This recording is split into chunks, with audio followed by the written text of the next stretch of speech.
What is going on, guys? This is Angus Davidson 15, and today I'm going to do a review of the Panasonic Lumix TZ18. So let's jump straight into it. It has a 14.1 megapixel sensor, which is really nice because that is more than enough megapixels to blow up your image if you want to, for example, put it on a big picture or something like that. So you're definitely going to get really nice, good quality pictures from this. And also, of course, there's the 3.0 LCD screen, which is also a nice touch, as most of them used to be 2.5, however this has a 3-inch LCD screen, of course. So there's loads of cool specs on this thing. Obviously you've got the self-timer. Unfortunately there isn't more timers, you know, you've only got 10 seconds and 2 seconds, but that's fine. You've got flash, you can turn off, you've got autofocus on certain areas, and you've also got a grid for even more autofocusing. Now, to be honest, I've never actually really used the grid, but I guess for some people it can be quite helpful.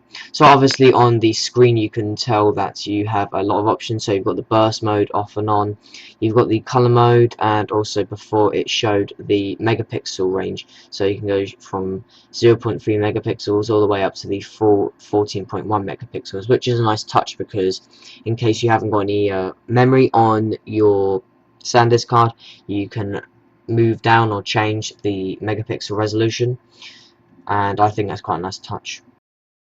So if we look on the front of the camera, you'll be able to tell, obviously there's the flash, there's the 14.1 megapixel Panasonic Lumix sensor, you've got the grip there, and also you have the notification flash, and obviously there you've got the USB mini port, and you've also got the wristband strap port. Well, not ports, but more hole or supporter, so you can if you want to, but I'm not going to for the moment.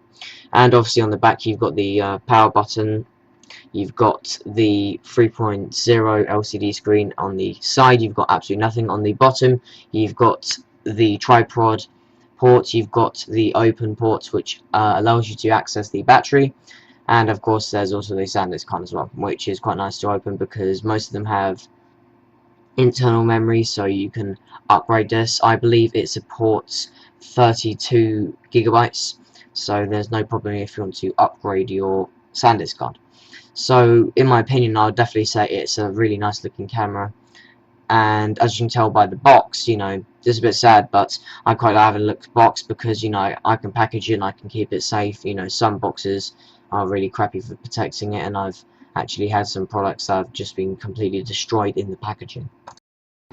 Now the packaging isn't really too much of a bother, but you know, it's quite nice because some of them come with some really nice accessories, and I think that's good because, you know, you can get the camera, you get the battery charger, you get the battery pack, you get the AV cable, you get the USB mini cable, and then you also get the hand strap and the CD-ROM.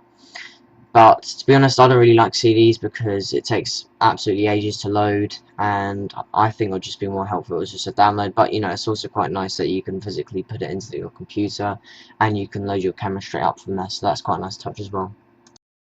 So obviously I've tried to keep my box in best condition. I quite like to have it because I can put my camera in it in case I, you know, never want to use it and I just want to stuff it straight in the loft.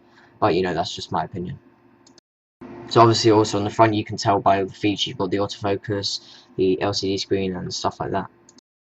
Now one of the really great things I love about this camera is how sturdy it is. It's absolutely brilliant. It's got a really thick shell, and to be honest I have dropped this hundreds of times on my rock solid floor and it has survived all of those bashes, so I think that's really good for a camera because, you know, I don't want to pay another 150 quid for a new camera just because I drop it on the floor.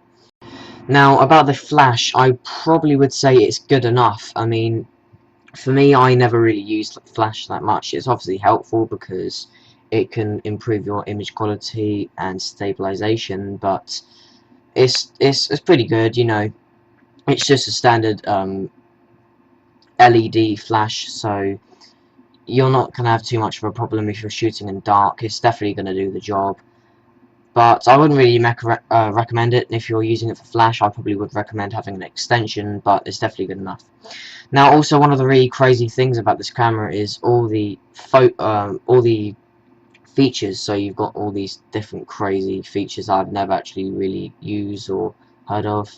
Now obviously the panoramic mode is good, but it doesn't have a stitching mode, so once you've taken your panoramic mode you can't look at it. You have to download software, and Panasonic don't even allow you to do that. You have to do it yourself. You have to download one, you have to pay for it, and it's kind of annoying. So that's a really bad thing about the Panasonic camera, is that you just can't stitch your photos once you've taken it. Now, if you can take good photos, you can actually get some really nice photos on this camera. Obviously, as I said before, it has a 14.1 megapixel sensor, and it's really nice because Panasonic make really good lenses, and that's, you know, something quite well known about Panasonic, because the lens is important, and that's exactly what they do in the lineup. Obviously, there's also the Panasonic TZ20. I wish I had that, but yeah, it's another 100 quid. But I definitely would recommend this camera because it's got nice video quality, it's chunky, it's heavy, it's sturdy, it's good quality, it's got a great lens, and I just think it's really good because, you know, you can pick this up from Amazon for, say, 150 quid, so it's a good buy. So that is just my opinion on what I thought of the Panasonic Lumix TZ18. I'd really like to know what you think, and thanks for watching.